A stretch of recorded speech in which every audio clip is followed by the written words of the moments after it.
The recent reports from Kishtwar regarding Operation Tarashri 1 are deeply troubling. The loss of 3 Kashmiri lives under allegations of extreme brutality and the use of chemicals is something that should weigh on all our consciousness. It has become a painful routine to see victims labelled as foreigners or Pakistanis almost instantly, often without a shred of credible public evidence.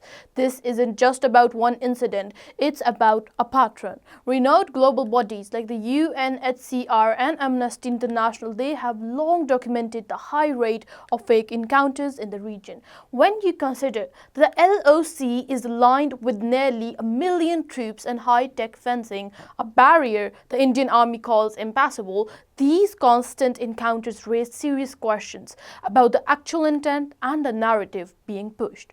Branding local youth as foreign proxies doesn't change the reality on the ground. Decades of heavy militarization have clearly not brought the peace that was promised.